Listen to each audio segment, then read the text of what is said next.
Well, let's get this show on the road. Howdy, folks. My name is Richie, a.k.a. Bog Otter, and with me is my awesome friend, Aurora Peachy.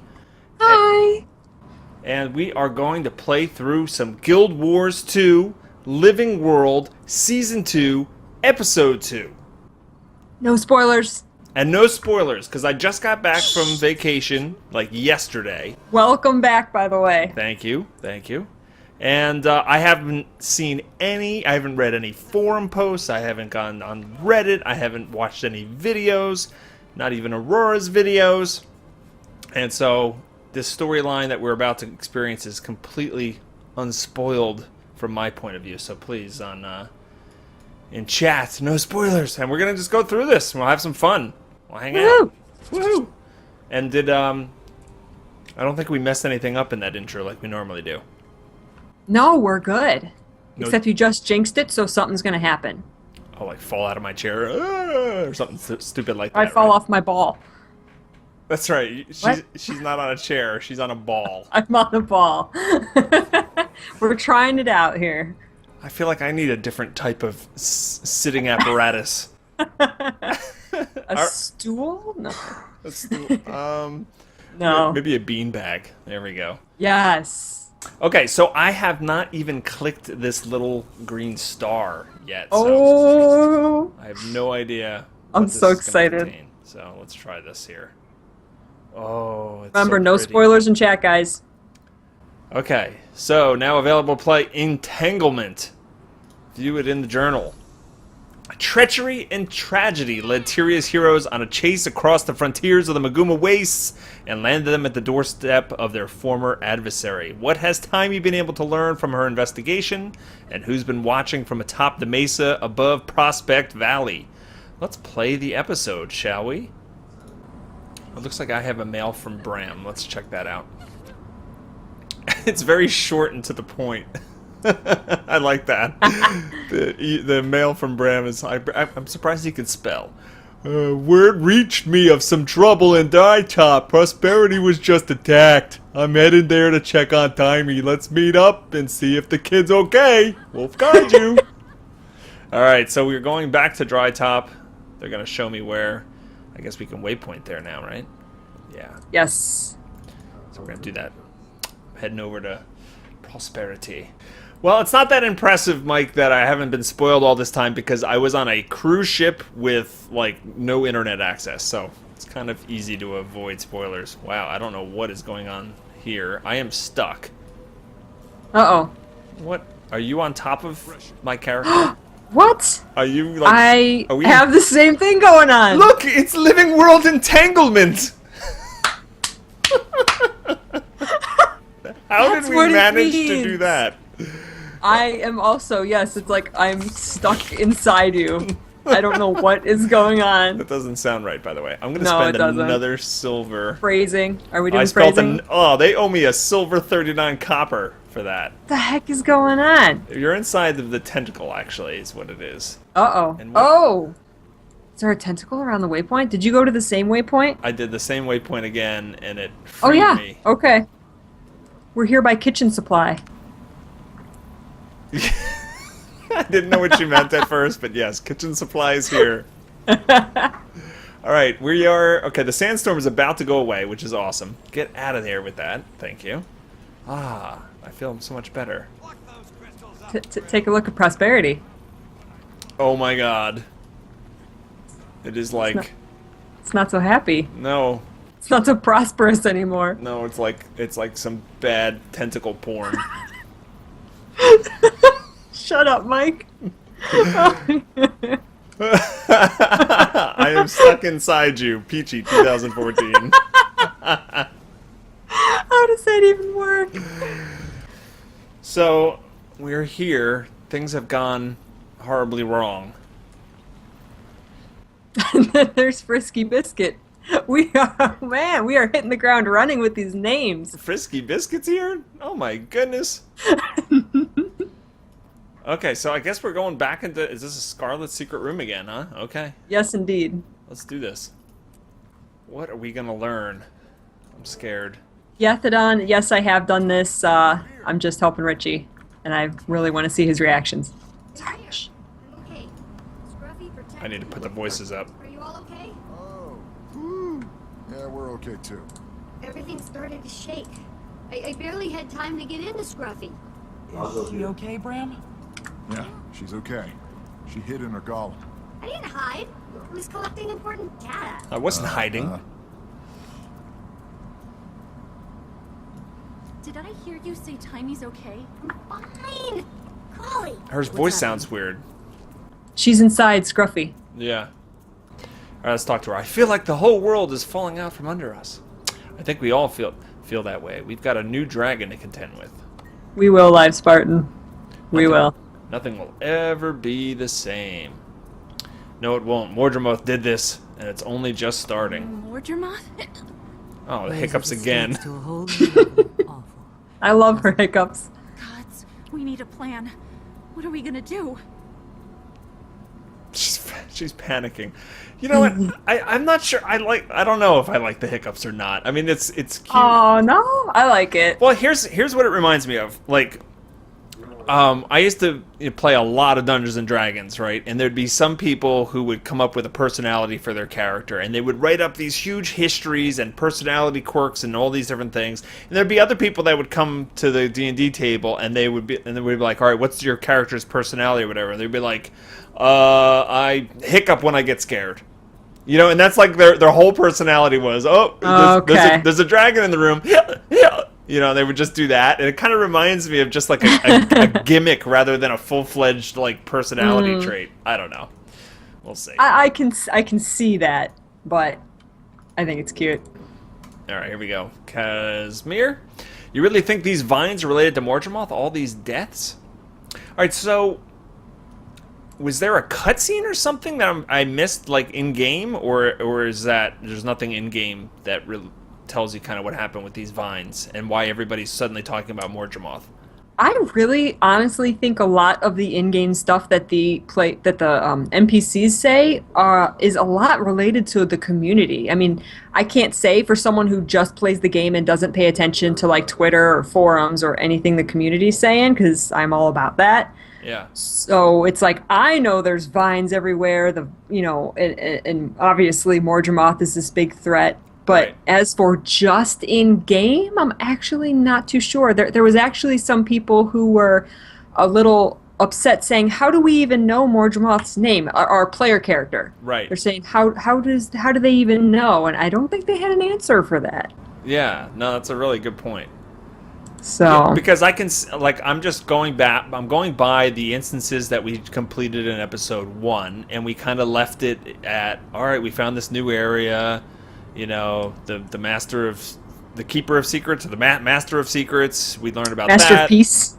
What? Yeah, master of something mystery, secrets, peace, He's shady. burgers. He's the master of burgers. That's who he is. And we left Timey in here, and she's exploring stuff. And now all of a sudden it's like, oh, vines, Mordremoth, of course. So I don't know. That's my immediate reaction. All right, what are we gonna do? We start by following Scarlett's trail. Scarlet believed she had seen the bigger picture. It was part of her delusion. I don't think bringing down the Zephyrite was part of Scarlet's plan, but both she and the Saboteur talked about the destruction of Tyria. Aaron said a Tyrian leader would die. This makes me think someone or something was pulling his strings. That scares me most about him. Trouble is, we have no idea who he meant. Did Arian say a Tyrian leader would die? I don't remember that. Of course, this has been a couple weeks in a cruise ship later, so my memory could be foggy. Your head's a little sun bleached. Yeah. It could be anyone, though the biggest threat to Mordremoth is probably Traherne. Oh, no. I hate the thought that Queen Jenna could be in danger, too. He said several other strange things, too. Yes, like, it will be so pleased, and I've seen the bigger picture. He sounded so much like Scarlet, it was unnerving. I suspect we can learn a lot from Scarlet, even posthumously. Talk to Timey. For the record, I understand this is Mordremoth's doing. It all started with Scarlet. We need to understand her. Do you see her voice recorder, her books and papers? I'm just glad you're okay. What have you learned? Lots of things, like Scarlet started to work with steam creatures, then graduated to Aether and Watchworks. She released a bunch of the steam creatures into the wild, and she killed Omad. Oh. Killed Omad? And she killed Omad. See, and then this is weird, because now the players know that she killed Omad, but I guess our characters didn't. I see. And it says, he was her last mentor. He experimented on her with his mind-widening device, and that's when she saw the eternal alchemy, or what she thought it was. So she killed him for it? No, she killed him because once he realized his device worked, he started looking at her like she was a lab rat, not like an assistant or student. He was going to experiment more on her. I see, but surely Omad wouldn't have hurt her. Historically speaking, previous generations of Asura, including Omads, viewed the Sylvari as an anomaly to be studied. When the first Sylvari arrived, many were victimized in the interest of arcane knowledge. That's bad. Do you have any new insight into that drawing on the wall? Actually, I do. Based on Scarlett's writings and her holographic recorder over there, I've come up with a theory. I think that's the representation of her vision. Her mentor Omad made a device that opened the mind. When she tried it, she had a vision. At the center is a symbol I've seen used to represent the pale tree. Now, if this was actually Doc Brown from Back to the Future, that drawing would have been of the flux capacitor. And the Asura would be just as interested in that, of course. She claimed she had seen the eternal alchemy during the vision. The symmetrical elements in the drawing and the pale tree at the center lead me to that conclusion. In her vision, she saw the pale tree attacked by a thorn vine. She described it as doing terrible damage to the pale tree. It pleased her. She even drew some thorny vines to strangle Omad. The parallel with the vines from her vision is not lost on me. What about the ley lines? Have you learned anything new? The most interesting thing of all, Scarlet theorized that our waypoint positioning coincides with locations of the most powerful ley lines. Alright, so our waypoints that we just click and port around and they suck money out from us for no apparent reason. The Masura got to pay for him somehow. They coincide with the locations of the ley lines. Okay, was she right? Yeah.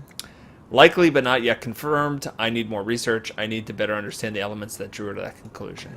So, were you able to figure out what Scarlet was doing here? She was studying ley lines, but I don't... Uh-oh. Oh my god. Oh my! What's happening? Secret.